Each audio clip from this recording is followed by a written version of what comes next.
우리 그리스도인들이 신앙생활을 하면서 범하기 쉬운 큰 오류 혹은 왜곡이 있다고 생각됩니다. 물론 꼭 그리스도인들만이 그러는 것은 아니죠. 모든 사람은 꼭 그리스도인이 아니어도 살다가 보면 범하기 쉬운 삶의 오류들이 있습니다. 그것이 뭐냐 그러면 극단에 치우치는 것입니다. 극단, 양극단 한쪽에 치우치는 거잖아요. 내가 이번 금요 성경 공부 때도 말씀을 드렸죠. 신학에도 양극단에 치우치는 경향들이 굉장히 많거든요.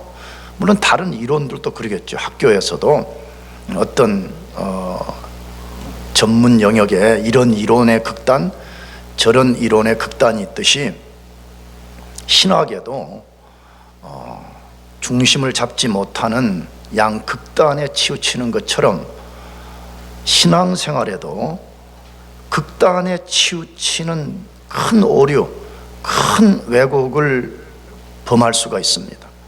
그렇다면 어떤 극단에 우리가 치우치기 쉬울까요? 한 극단은 성경 교리에만 집중하는 것입니다. 실천 혹은 섬김은 없고 성경의 이론만을 주장하는 것입니다. 또 다른 극단은 성경 교리는 없고 성경이 무슨 말인지는 전혀 이해하지 못한 채에 봉사, 섬김만을 강조하는 신앙 형태를 말합니다. 극단에 치우치는 것은 여러 면에서 건강하지 않을 뿐만 아니라 굉장한 위험을 동반한다는 것을 우리가 잘 알고 있습니다. 굉장한 문제를 많이 이야기하고 있어요. 근데 가장 큰 문제 중에 하나가 뭐냐 그러면 여차하면 자기 의로움을 과시하기 위해서 반대 극단에 치우친 사람을 비난하기 쉽다는 거예요. 이것은 꼭 신앙에서만이 아니에요. 아까 말씀드린 일반 전문 영역에서도 극단에 서 있는 사람들은 꼭 자기가 옳다는 걸 주장하려고 반대에 있는 사람들을 심각하게 비난하는 것, 뭐 정치인들도 마찬가지인 걸 우리가 많이 보지 않아요. 근데 신앙생활에서도 그럴 수 있다는 거예요. 극단에 치우친 사람은 자기의 의로움을 강조하고 내가 옳다는 걸 주장하기 위해서 반대에 있는 사람들을 비판하기 쉽다는 거예요. 그러면 교리만 강조하는 사람들은 어떤 문제를 야기하게 될 것이에요? 교리 없이 봉사만 하는 사람들을 율법주의자라고 비난하게 됩니다. 반대로 섬김이 중요하다고 주장하는 사람들은 교리만을 강조하는 사람들을 성경 숭배자라 이렇게 비난합니다. 물론 여러분들이 이 말을 처음 들었을 수도 있어요. 그러나 우리 성경을 좀 공부하는 사람들이 이 말을 많이 써요. 성경 숭배자들, 하나님을 섬기지 않고 성경을 우상처럼 숭배한다는 이런 비난이 있어요. 극단은 굉장한 위험을 만들어낸다는 것이죠. 그렇다면 어떻게 하는 것이 하나님 보시기에 경건한 신앙생활을 하는 것이 될까요? 어떻게 하는 것이 우리가 양 극단에 치우치지 않고 잘 이렇게 균형을 이루면서 경건한 삶을 사는 증거가 될 수 있을까 하는 것입니다. 지금 방금 논리의 근거는 뭐겠어요?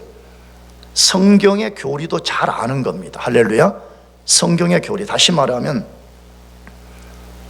우리가 믿어야 되는 대상은 누구이고 우리는 무엇을 믿어야 되는가 하는 것을 잘 아는 것이 필요합니다.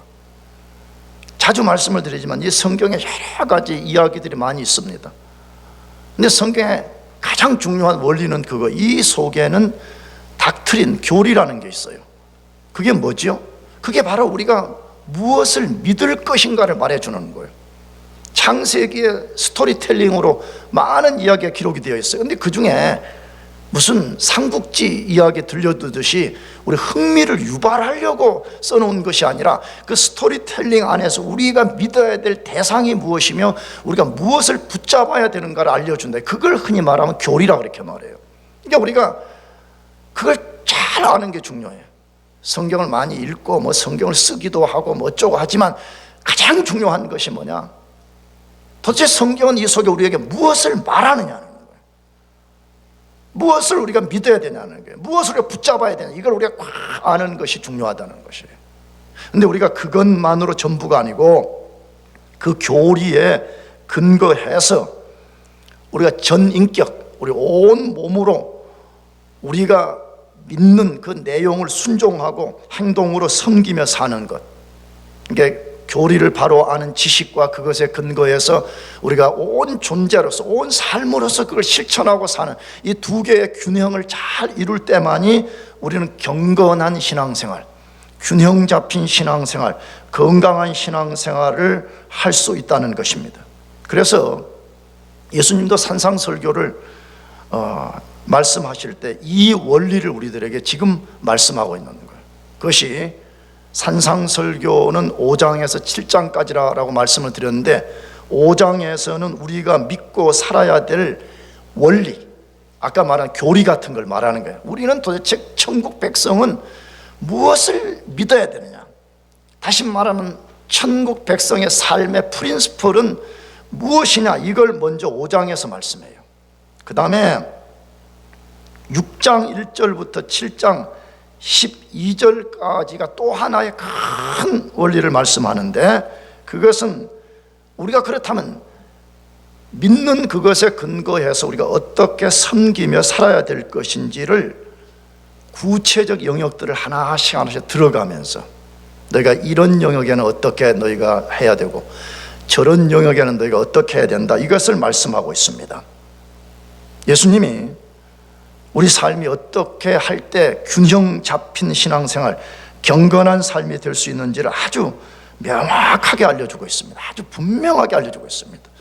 여러분도 그러겠지만 나도 성경을 읽으면서, 내가 지난주에도 말씀드렸어요. 우리가 성경이 무슨 뜻인지 모른다, 다시 말하면 하나님의 뜻이 불분명해서 예수를 잘못 믿는 게 절대로 아니에요. 내가 보기에는 너무 명확한 거예요. 너무 명확한데 우리가 거기 반응을 잘 못하는 거예요. 그러니까 우리가 때로 좌절감을 느끼는 것이에요. 예수님이 어떻게 하면 우리 신앙이 경건하냐, 어떻게 하면 균형 잡히냐, 건강하냐 정확하게 말씀한다는 거예요. 그런데 오늘 읽어가는 6장 1절부터 7장 12절이 크게 세 부분으로 구성이 되어 있습니다. 세 부분으로. 첫째, 6장 1절부터 18절까지는 어떻게 천국 백성이 하나님을 예배할 것인가를 다루어요. 천국 백성이 되었냐? 그러면 천국 백성은 모름지기 하나님을 이렇게 예배해야만이 너 예배가 합당한 예배가 된다, 이걸 알려주는 내용이에요. 둘째, 6장 19절부터 34절까지는 어떻게 천국 백성이 재물, 우리의 물질, 소유를 다룰 것인가, 이걸 다뤄요. 근데 왜 이게 두 번째로 다루겠어요? 여러분, 우리가 솔직히 정직한 고백이, 우리가 얼마나 물질에 대한 집착이 강해요. 우리의 소유에 대해서 우리가 얼마나 강한 욕망을 갖고 있어요. 어떤 때는 이게 너무 과도해서 우리 목숨보다 중요하게 여기잖아요. 몸이 안 좋아, 멘탈이 안 좋아, 의사가 가서 당신 돈 버는 이 엑셀레이터를 적당하게 밟으시오 그렇게 해도 그 욕망 때문에 그걸 못 버리다가 죽음에 이르는 사람들이 있는 걸 보고 있잖아요. 그러니까 예수님이 우리는 천국 백성으로서 어떻게 우리의 소유, 물질을 다뤄야 될 것인가, 이걸 말씀하게 되는 거예요.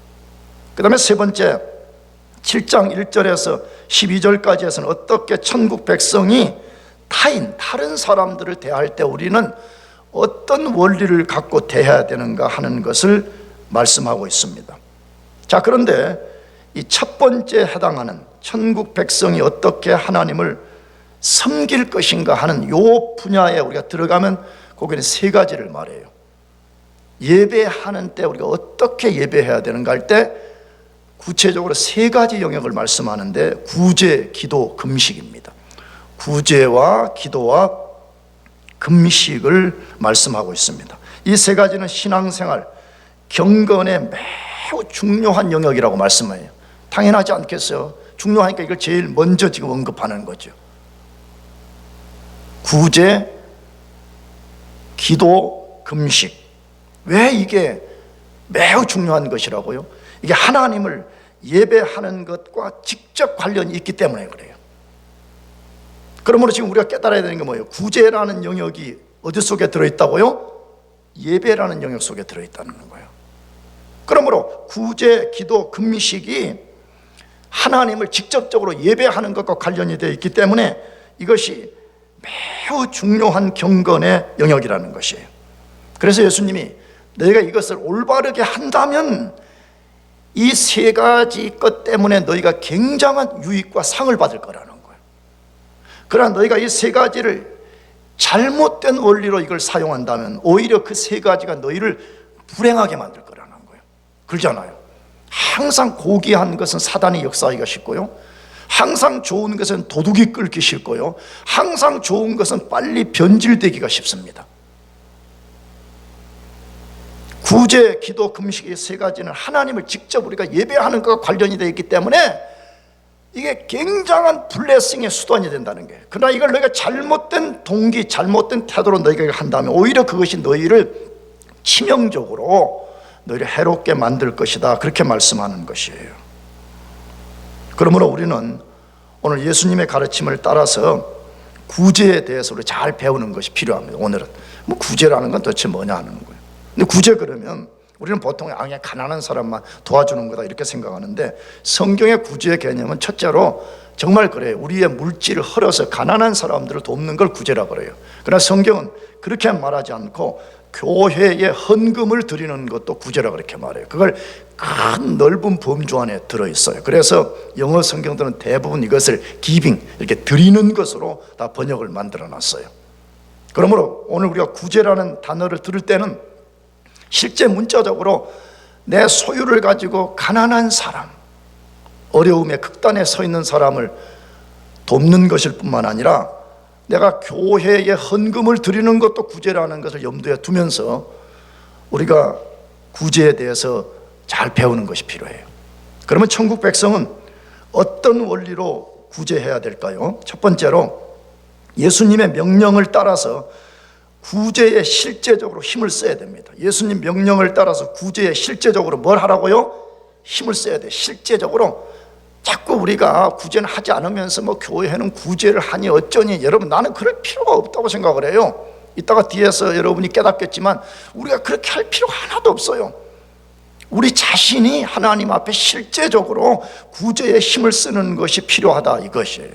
그렇잖아요. 나는 힘도 쓰지도 않아. 그런데 뭐 구제가 어쩌고 저쩌고 논쟁을 하는 것은 그게 스콜라 철학자들하고 다를 게 뭐 있어요? 예수님이 비난하는 서기관과 바리새인과 다를 바가 뭐가 있냐는 거예요.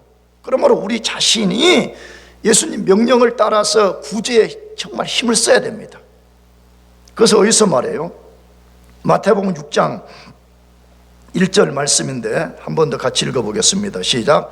사람에게 보이려고 그들 앞에서 너희 의를 행하지 않도록 주의하라. 그리하지 아니하면 하늘에 계신 너희 아버지께 상을 받지 못하리라 라고 되어 있습니다.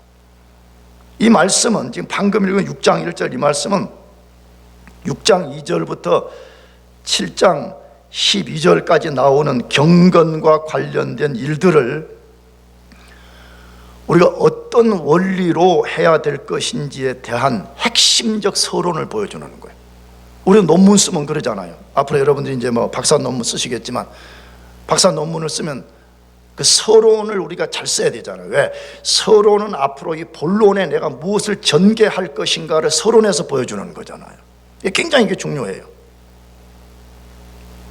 참고로 대학부 여러분들도 학교에서 무슨 교수님들이 뭐 페이퍼 써오라 그러면 어떻게 보면 서론을 좀 잘 써야 돼. 서론을. 그리고 프레임을 잘 만들어야 돼. 어떤 사람들은 막 글씨는 너무 깨알같이 쓰고 띄어쓰기도 안 되고 막 중간에 막 이 칸도 막 다 따닥따닥 나도 막 간증문 써오라 그래. 그렇게 쓰면 읽기가 싫어. 솔직히 너무 힘들어. 그런데 조금 못 써도 이렇게 좀 이렇게 글자도 조금 굵으면서 약간 좀 이렇게 띄어쓰기도 잘하고 이러면 아 조금 읽을 맛이 좀 나. 지혜. 알겠지? 아멘?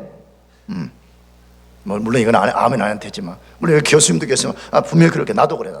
간증문 좀 써오라 그러면 아이고 무슨 종이가 모자란지 그냥 따닥따닥 붙여가지고 그냥 그러면 그냥 읽기가 싫어. 그래서 서론을 잘 써가지고 나는 뭘 전개하겠다고 딱 그러면 읽어보는 사람이 읽고 싶은 욕망이 생기잖아요. 마찬가지로 예수님도 6장 1절에서 7장 12절에 이 거대한 말씀을 풀어내기 전에 먼저 그러면 우리는 어떤 프린시플로 갖고 이것을 해야 되는가 하는 것을 1절에서 말씀하시는 것이에요. 그런데 여기서 우리가 주목할 말씀이 있어요. 뭐지요? 사람에게 보이려고 그들 앞에서 너희 의를 행치 않도록 주의하라, 이 말씀입니다. 물론 이 말씀 전체가 굉장히 중요한 말씀인데 여기에 그들 앞에서 너희 의를 행치 않도록 주의하라 이렇게 되어 있습니다. 여기 너희 의가 무엇입니까? 마태복음 6장 2절부터 이제 본론에 해당하는 내용에서 7장 12절까지 읽어보게 되면 이 내용들은 전부 다 구제, 기도, 금식, 소유, 염려, 비판, 황금률, 이것들을 우리가 다룰 때에 어떤 원리로 해야 될 것인지를 알려주는 굉장히 중요한 핵심적 서론에 해당하는 말씀입니다. 그것들을 행할 때 당시에 율법주의자들, 종교 지도자들, 서기관들, 바리새인들처럼 그런 동기 태도로 하는 것은 아주 잘못된 것이고 그런 동기로 하지 말라, 예수님이 이걸 말씀하는 거예요.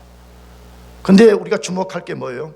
분명히 당시 종교 지도자들이 굉장히 중요한 걸 변질시켜서 했습니다. 구제, 기도, 금식을 변질된 형태로 사용했는데 예수님이 그걸 정죄하면서 너희 엉터리를 하니까 그만둬라 이렇게 말씀하지 않았다는 데 주목해야 돼요.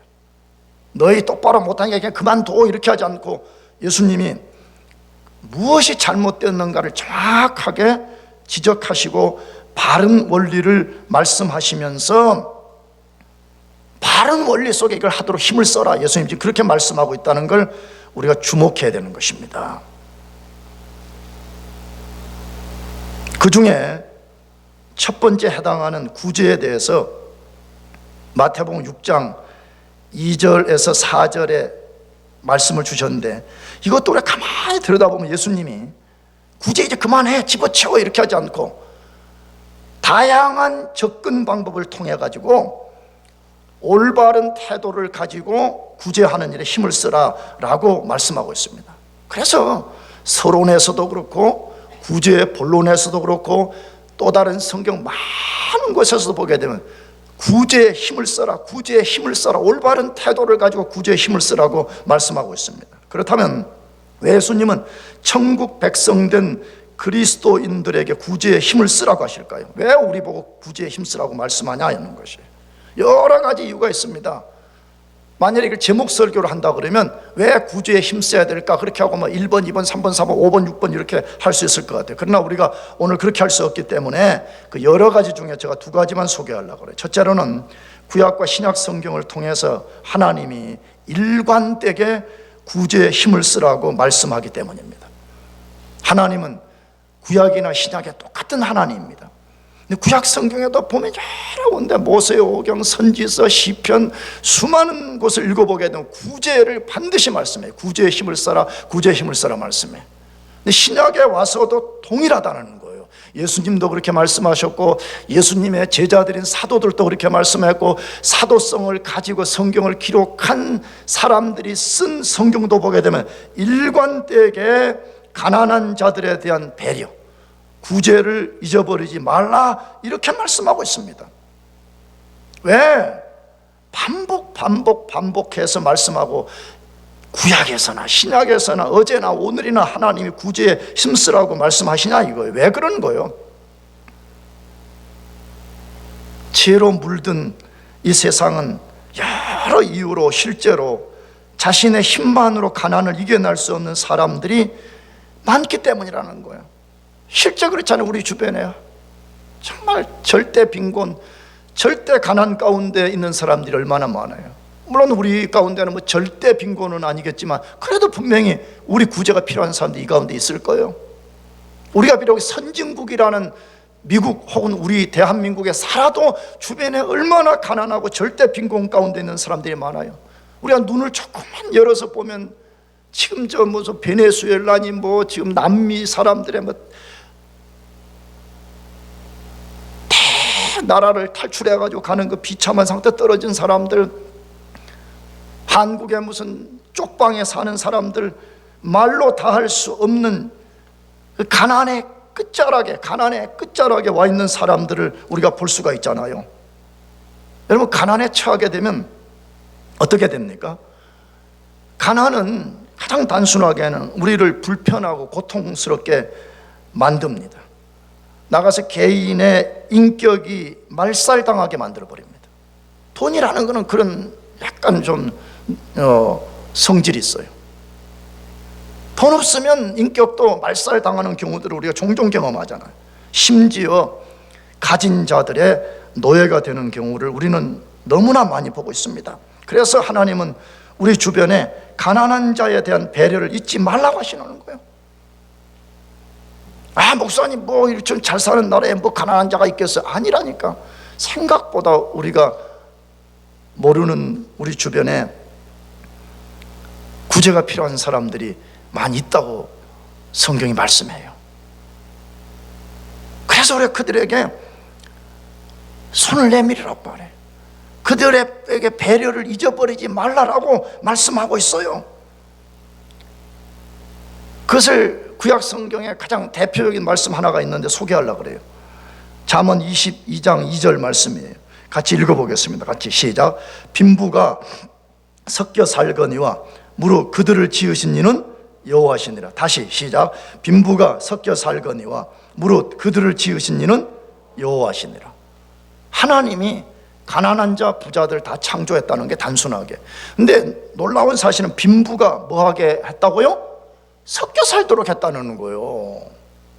그냥 우리가 초등학생 같은 질문을 해볼 수 있잖아요. 하나님이 그냥 다 부자로 만들어 버리시고 같이 섞여 살게 했으면 얼마나 좋겠어요. 근데 빈부가 섞여 살거니와 무릇 그들을 지으신 이는 여호와시니라 이렇게 되어 있습니다. 물론 이 말에 가장 좋은 해석의 접근 방법은 뭐예요? 가난한 자든 부자든 다 하나님의 피조물들이라는 거예요. 근데 이 말씀을 그 22장 문맥을 가만히 읽어보면 왜 하나님 이 말씀을 하셨을까 하는 질문이 생겨요. 왜 빈부를 섞여 살게 만들었냐 이거예요. 그 답이 뭐지요? 그 답을 잠언 22장 9절에서 말씀합니다. 같이 읽어보겠습니다. 같이 시작. 선한 눈을 가진 자는 복을 받으리니 이는 양식을 가난한 자에게 줄 것이니라. 요게 지금 그 앞절에 우리가 던진 질문에 대한 문맥의 답이에요. 왜 하나님이 부자와 가난한 자를 섞여 살게 했냐 했을 때 단순한 대답은 그거예요. 부자인 너희가 눈을 열어서 가난한 자들에게 양식을 나눠주라 이 말이에요. 그러므로 만일에 우리가 좀 부유해요, 꼭 부유하지 않아도 말이에요, 우리가 뭔가 조금 나눌 게 있어요. 그러면 하나님 뭔가 그건 너 혼자 창고에 꽉 쌓아놓고 내가 꽉 틀어지고 그렇게 준 거 아니라는 거예요. 분명히 내 주변에 가난한 자들이 있을 것이다. 그들에게 너의 부를 헐어서 그들에게 양식을 나눠 구제하라. 그렇게 말씀하는 거예요. 무슨 말이에요? 너는 정말 나의 소유, 나의 복의 유통자, 통로자가 되라 이 말이잖아요. 하나님이 너에게 준 것을 그것을 너만 꽉 잡고 이렇게 하지 말고 그걸 너가 나누는, 너가 유통자가 되고 너가 트리블레이션 하는 너가 그런 사람이 되라 이 말이잖아요.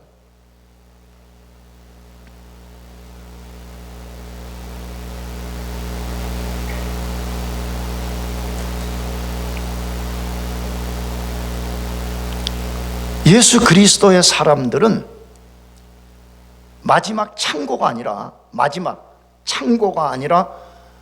통로로 살아야 됩니다.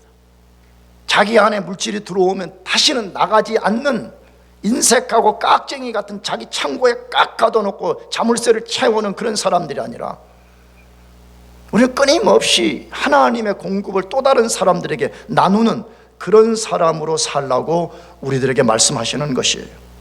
두 번째로 왜 우리 보고 구제에 힘쓰라고 말씀하는 거예요?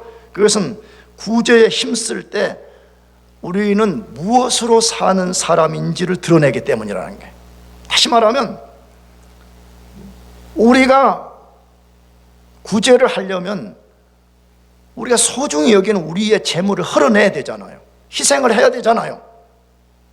그러면 단순 논리는 내 것을 헐어내고 내 것을 희생하니까 나는 가난한 사람이 되지 않냐 이렇게 생각되잖아요. 근데 예수님이 하라는 거예요. 너 그걸 해보라는 거예요. 그래서 너가 어떤 사람이냐는 거예요. 다시 말하면 세상 사람들은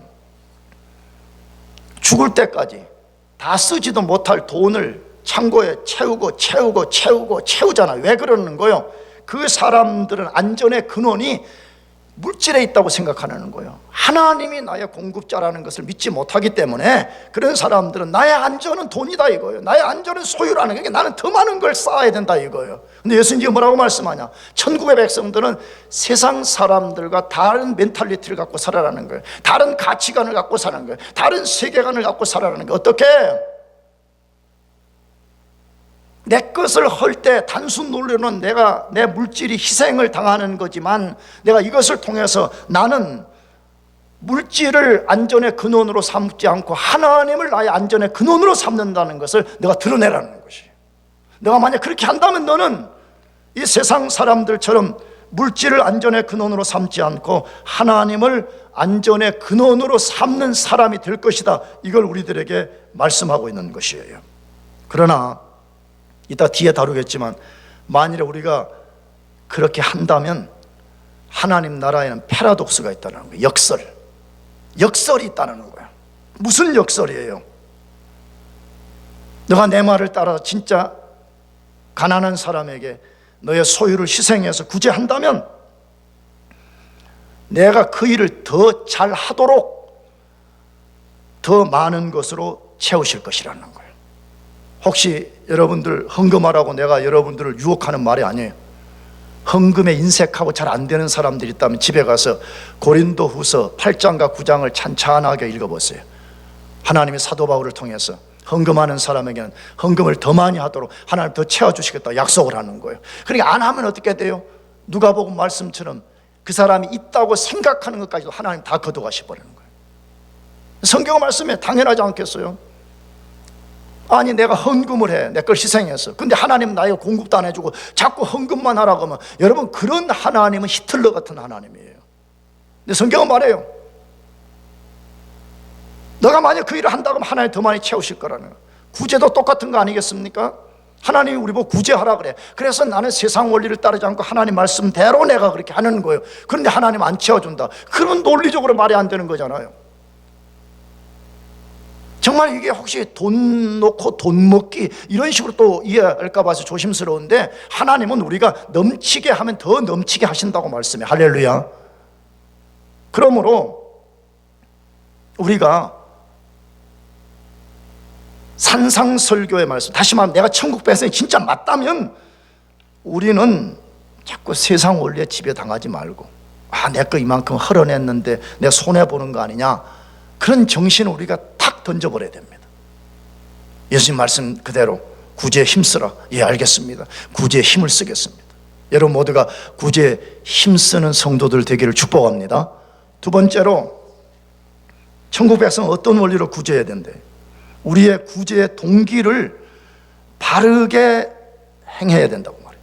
동기가 중요하다고 말해요. 어떤 동기, 어떤 목적, 어떤 태도를 갖고 하느냐가 굉장히 중요하다고 말해요. 그것을 마태복음 6장 2절에서 말씀하시는데 같이 읽어보겠습니다. 6장 2절 같이 시작. 그러므로 구제할 때에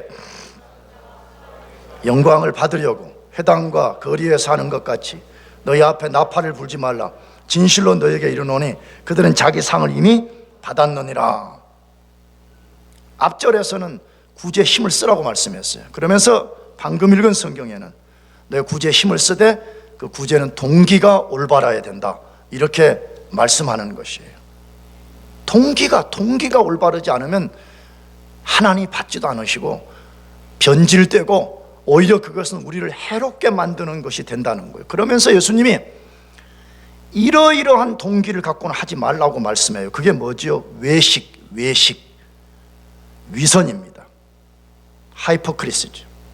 외식, 위선, 이 말이죠. 이 단어의 헬라어는 가면이라는 말에서 유래한 것입니다. 그러니까 이 외식, 위선이라는 말의 원래 오리지널 단어는 가면, 이 마스크 있잖아요. 가면에서 유래된 말입니다. 그때 당시에 무대에서 서는 연극 배우가 가면을 썼다 그래요. 그 당시에는. 가면을 쓴다는 말은 뭐죠? 실제 자신이 아니에요. 다만 연극의 대본의 그 역할 때문에 그 가면을 쓰고 그 역할을 하는 거예요. 그러니까 자기 진짜와 다른 사람을 드러내는 것을 말하는 것이죠. 가면 썼다. 그걸 외식한다, 위선이다. 다시 말하면 겉과 속이 다르다. 이것을 말하는 것이죠. 자, 그러면 예수님이 이 구제와 관련해서 너희 외식으로 구제하지 말고 위선으로 구제하지 말라. 이 말은 그러면 구체적으로 뭘 말하냐 이거예요. 1절에서는 사람에게 보이려고 이렇게 했어요. 그것을 2절에서는 사람에게 영광을 얻으려고 이렇게 해서 같은 말이에요. 사람에게 보여서 사람에게 칭찬을 받고 사람에게 영광을 거두는 그것을 예수님은 그건 외식이다 이렇게 말하는 거예요. 그거는 가면 쓴 것과 똑같다. 그거는 너가 지금 그 일을 하고 있지만 실제 너는 구제의 목적이 있지 않고 너는 다른 데 목적을 두고 그 일을 하고 있다. 예수님이 그렇게 말씀하고 있는 거예요. 예수님이 매우 싫어하시는 것이 있어서 예수님 사랑이시잖아요. 아멘이죠. 정말 예수님 같은 완전한 사랑을 가지신 분이 어디에 있어요? 정말 여러분들이 예수님 사랑을 모르신다면 한번 성경을 차근차근 읽어봐요. 예수님 같은 사랑을 가지신 분은 이 세상에 없어요. 그런데 그 사랑이신 예수님이 매우 혐오하는 것이 하나가 있었는데 그것이 외식이었습니다. 외식. 성경에는 신약 성경에 외식이라는 단어가 20번 나오는데 이 20번 전부 다를 예수님이 말씀하셨어요. 그러니까 생각해 보세요. 예수님이 20번 말씀하는 게 성경 20번 중에 전부 다 그걸 누가 말씀했다고요? 예수님이 말씀했다는 거예요.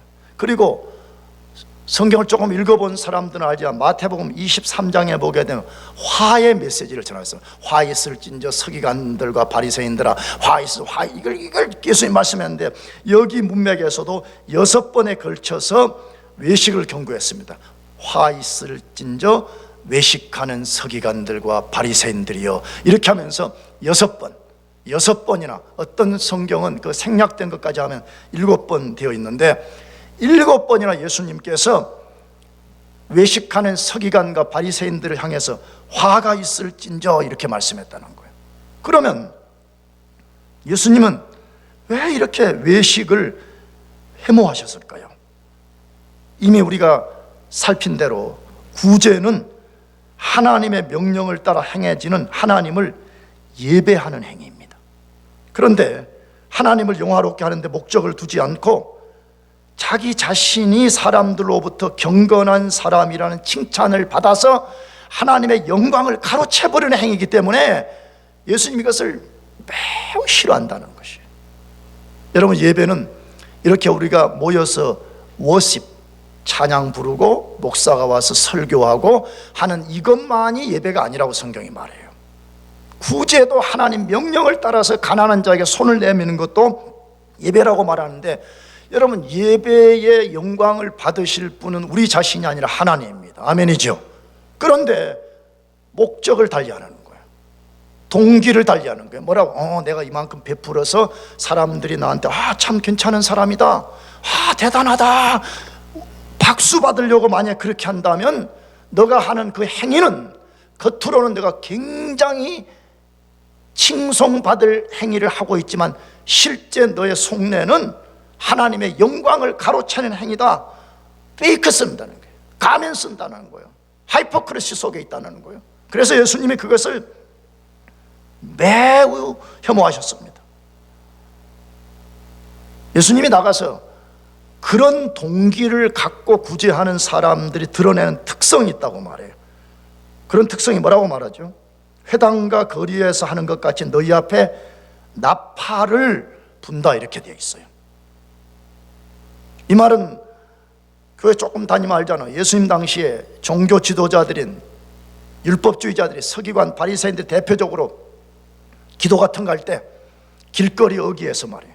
사람들이 많이 다니는 길거리 여기에서 다 거룩한 고상한 옷을 입고 거기서 다 기도의 폼을 잡고 있는 거죠. 그러니까 사람들이 지나가면서 야, 이분 참 기도를 많이 하시네, 야, 이분 되게 경건한 사람이네 하면서 자기 행위를 사람들에게 공개하면서 내가 이만큼 경건한 사람이다 이렇게 하는 것처럼 너희가 외식으로서 구제를 한다 그러면 너희는 그들과 같이 나팔을 부는 것이다 그 말이야. 쉽게 말하면 나 이렇게 구제하는 사람이요, 나 이렇게 가난한 사람들을 배려하는 사람이요, 나 이만큼 교회를 섬기는 사람이요, 이렇게 나팔을 부는 것이다 그렇게 말해. 그러면서 예수님이 이런 동기를 하는 것을 완전히 버리라는 것이, 나팔 불지 말라 그렇게 말하는 거예요. 나팔 불지 말라 무슨 말이에요? 그건 너가 했다고 자랑하고 내 이만큼 했습니다 그렇게 해서 반대급부로 너가 칭찬받는 그런 것 하지 말라, 하지 말라 예수님 말씀하시는. 그렇게 너가 한다 그러면 그건 너 영혼을 매우 위험하게 만드는 것이라는 거예요. 바리새인 서기관들 그런 거 아니야. 내가 이만큼 했기 때문에 이 공로 때문에 내가 천국 갈 수 있는 것이고 이 공로 때문에 나는 의로운 사람이라고 칭했기 때문에 만약 그렇게 한다 그러면 너희도 똑같이 너희 영혼을 위험 가운데 떨어뜨린다는 거예요. 왜 예수님 그렇게 하지 말라 그래요? 가장 중요한 이유가 하나 있다는 거예요. 뭐 때문이라 그래요? 저희는 자기 상을 이미 받았느니라 그렇게 말해요. 저희는 이미 자기 상을 뭐 해버렸어요? 받아버렸다고 말해. 무슨 말이에요? 사람들이 박수를 보내서 대단해요 라고 하면 이미 그건 너의 상이 된 리워드가 된 거 아니냐. 그러니까 너는 앞으로 하나님 앞에서 받을 것이 더 이상 없다 이렇게 말씀하는 것이에요.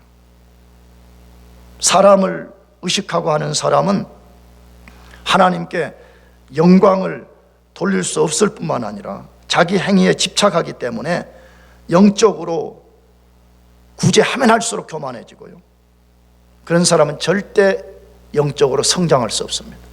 그런 사람은 절대 영적으로 경건해질 수가 없습니다. 그런 사람들은 아까도 말씀드렸지만 겉으로는 매우 선한 행위를 하는 것처럼 보이지만 오히려 그 사람은 영혼이 피폐해져 가고 영혼이 더 위험에 처하게 되는 것입니다. 그러므로 저도 여러분도 동기를 바르게 하고 섬깁시다. 아멘. 한번 그렇게 해봐요. 나도 그렇게 좀 해보고 싶어요. 자꾸 사람 청중을 자꾸 의식하지 말고 나의 유일한 청중, 나의 유일한 청중 예수 그리스도 그분을 우리가 의식하는 거예요. 그러면 어떻게 되죠? 그러면 우리는 겸손해지고, 그러면 우리는 진실해지고, 그러면 우리는 정직해질 수밖에 없잖아요. 구제도 그렇게 하고 교회를 섬기는 것도 그렇게 하고 모든 영역에서 우리가 하나님 보시기에 우리의 모티베이션이 정말 의롭고 하나님 보시기에 합당하기를 축복합니다. 마지막 세 번째로 우리가 어떻게 구제해야 된다고 말씀해요. 은밀한 중에 보시는 하나님만 의식해야 된다고 말해요. 은밀한 중에 우리의 모든 것을 보시고 갚으시는 하나님만 의식하라고 말해요. 그것을 6장 3절에서 4절로 말씀하는데 같이 읽어보겠습니다. 6장 3절에서 4절 같이 시작. 너는 구제할 때에 오른손이 하는 것을 왼손이 모르게 하여 내 구제함을 은밀하게 하라. 은밀한 중에 보시는 너희 아버지께서 갚으시리라. 너는 구제할 때에 오른손이 하는 것을 왼손이 모르게 하여 내 구제함을 은밀하게 하라. 은밀한 중에 보시는 너희 아버지께서 갚으시리라라고 되어 있습니다. 예수님은 아주 분명하게 말씀합니다. 구제할 때에 은밀하게 하라. 은밀하게, 비밀리에 하라 이 말이에요. 그런데 이 은밀성을 강조하기 위해서 과장법을 여기 쓰고 있습니다. 그 과장법의 내용이 뭐예요? 너는 구제할 때 오른손에 하는 것을 왼손이 모르게 하라 이렇게 되어 있습니다.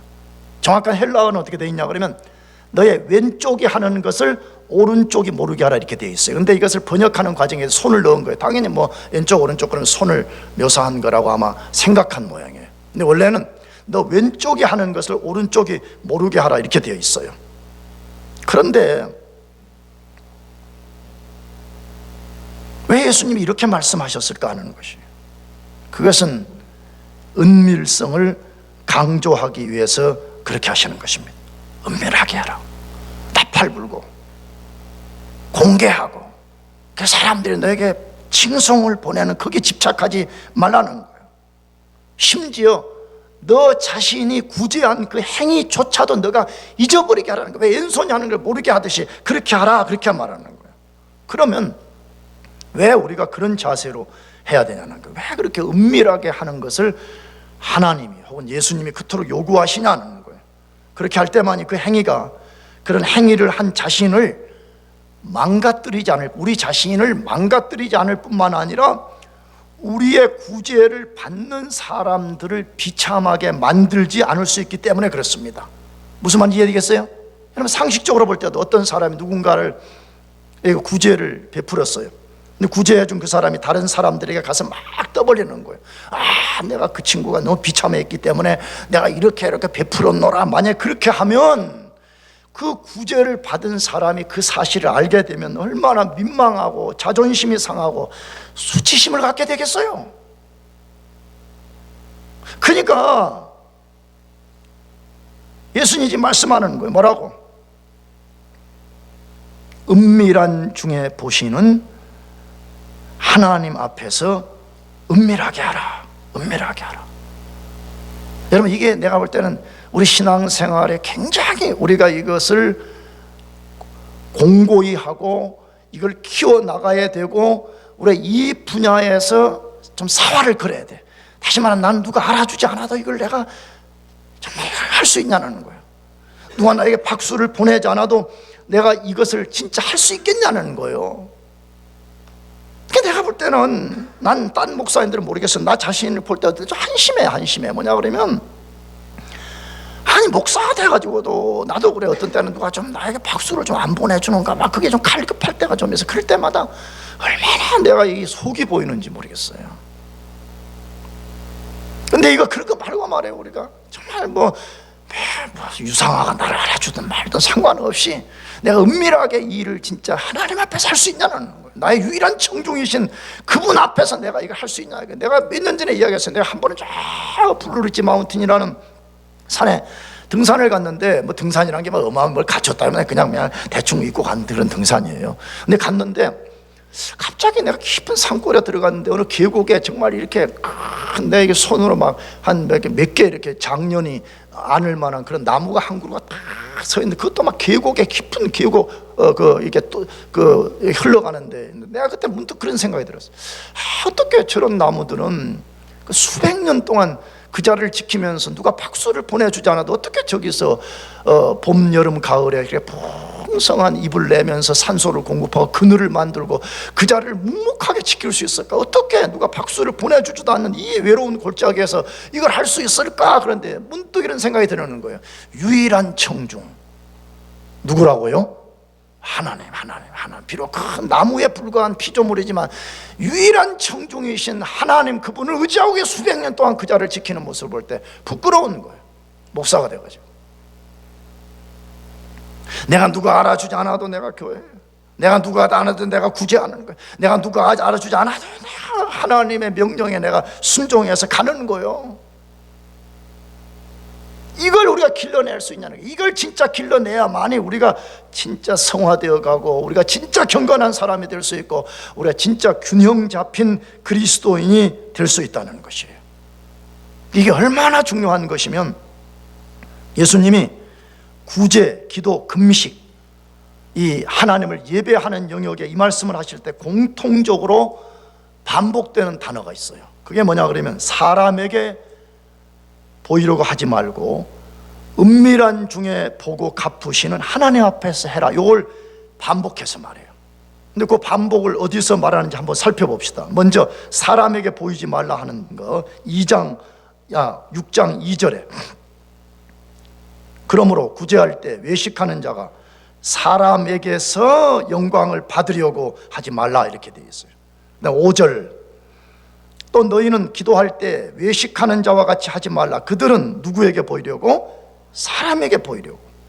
그 다음에 16절, 금식과 관련될 때, 금식할 때 너희는 외식하는 자들과 같이 슬픈 기색을 보이지 말라. 그들은 금식하는 것을 누구에게 보이려고? 사람에게 보이려고. 가장 중요한 구제, 기도, 금식할 때 사람에게 보이려고 해서는 안 된다. 그럼 반대로 어떻게 해야 되냐? 은밀한 중에 보고 은밀한 중에 갚으시는 하나님께 하라고 똑같이 반복해요. 어디 4절에서 6장 4절, 내 구제함을 은밀하게 하라. 은밀한 중에 보시는 너희 아버지께서 갚으시리라. 5절,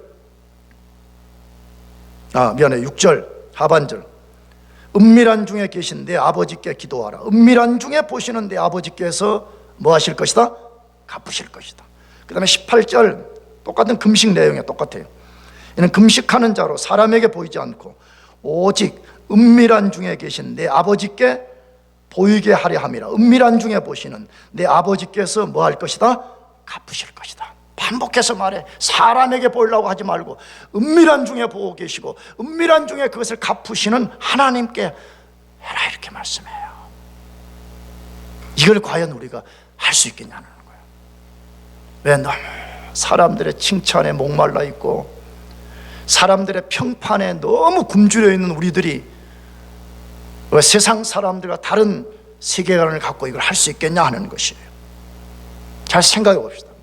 왜 나 자신과 우리 모두는 구제에 인색하고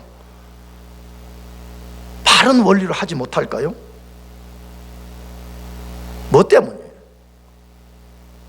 여러 이유들이 있겠지만 가장 큰 이유는 방금 말씀에 근거하면 은밀한 중에 우리의 모든 것을 보고 계시고 은밀한 중에 갚으신다는 하나님을 기대하지 못하기 때문에 그래요. 내 은밀한 거, 은밀하게 하는 거 하나님 모르실 거야? 못 알아봐 주실 거야? 설령 알아주신다고 해도 갚아주지 않으실 거야? 이런 무의식의 생각이 우리를 사로잡기 때문에 그런 것입니다. 근데 예수님은 절대 아니라고 말씀했죠. 뭐라고? 은밀한 중에 보시는 너의 아버지가 갚으시리라 라고 말씀합니다. 여러분, 지금부터 우리가 이 말씀을 믿읍시다. 아멘. 은밀한 중에 우리가 한다면 하나님 은밀한 중에 보시고 갚으신다고 약속하잖아요. 이걸 꽉 붙잡고 우리가 순종해서 우리가 지금부터 구제라는 씨를 뿌리는 것이에요. 성경에 보게 되면 내 은혜를 물에다가 흩어 뿌리라고 되어 있잖아요. 뭐예요? 물에다가 뿌려야면 그 언젠가는 나서 다시 돌아올 거 아니에요. 마찬가지로 우리가 구제라는 씨를 뿌리지 않는데 어떻게 우리가 하나님의 풍성한 공급을 기대할 수가 있겠어요?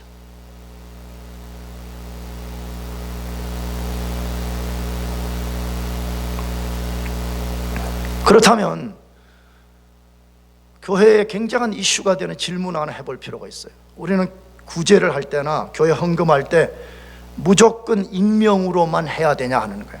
이거 갖고 또 뭐 교회에서 민감한 사람들은 뭐 이름을 쓰면 된다 안 된다 뭐 어쩌고 저쩌고 하는 그거 갖고 나 싸우는 거 한심하기 그지 없어. 근데 여러분, 사람이 갑론을박하는 게 그게 무슨 의미가 있어요? 절대 주권자이신 하나님이 뭐라고 말씀하는 게 중요한 거지.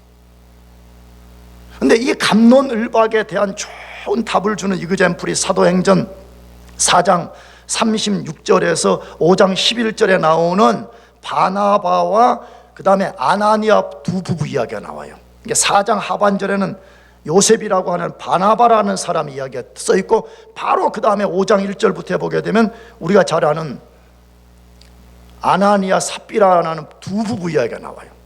그런데 오순절 성령 강림 사건을 경험하고 하나님의 백성들이 놀라운 하나님 나라를 경험하게 돼요. 그래서 사람들이 가난한 사람을 돕기 위해서 막 자기들의 소유를 팔아다가 막 사도들의 발 앞에 놓고 막 이것을 가난한 사람들에게 나눠주시오 이렇게 된 것이에요. 그때 바나바라는 사람이 자기의 밭을 팔아가지고 사도들의 발 앞에 놨다 그래 돼 있어요. 여러분이 익명이에요? 아니면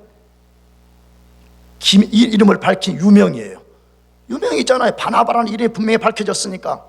자, 그런데 그 다음에 5장 1절부터 오게 되면 아나니아 삽비라라고 하는 부부가 자기들 또 밭을 팔아가지고 이제 사도들의 발 앞에 갖다 놓았어요. 그런데 조금 있다가 남편인 아나니아가 즉사를 해버렸어요. 거기 성경을 보니까 하나님이 심판하신 거예요.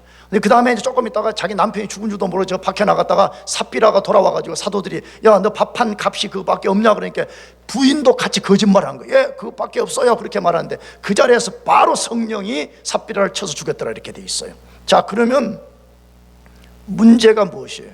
똑같이 바나바도 밭을 팔아서 사도들의 발 앞에 놨고 아나니아 부부도 밭을 팔아서 차이점이 무엇이에요? 동기가 잘못됐습니다. 이름을 밝힌 것이 잘못된 것이 아니고 아나니아 삽비라 무슨 동기였죠? 야, 막 사람들이 막 자기 소유를 갖다가 팔아서 사도들의 발 앞에 나니까 막 자라 참 진짜 대단한 사람이라 자기도 이런 소식을 이런 소문을 듣고 이런 칭송을 받고 싶었던 거죠. 그래가지고 밭을 팔았어요. 근데 팔아가지고 그 돈을 전부 다 내려고 하는데 갑자기 마음이 바뀐 거예요. 당연하겠죠. 동기가 잘못된 사람이 온전하겠어요? 너무 아깝다는 생각이 드는 거죠. 그러니까 만약에 1억을 주고 팔았다면 뭐 정확히 예를 들면 5천만 원만 내고 5천만 원 자기가 그냥 포켓에 넣은 거예요. 사실은 포켓에 넣어도 돼요. 정직했다면요. 그러잖아요. 아, 사도님 내가 이거 1억 주고 팔았는데 조금만 믿음이 약해서 아직 이번에는 5천만 원만 하겠어요. 나중에 장에 믿음 좋으면 5천 아니 안 죽었을 것 같아. 할렐루야. 거짓말하는 거예요. 사도들. 예수 그리스도의 대행자요. 곧 예수 그리스도와 동일한 권세를 가지신 그분 앞에서 거짓말하는 거예요. 예, 그게 전부 다예요. 그때 성령이 아나니아 삽비라 부부를 쳐서 죽였다라고 그랬어요. 뭐지요? 거짓된 동기, 위선, 외식, 하이퍼크래시.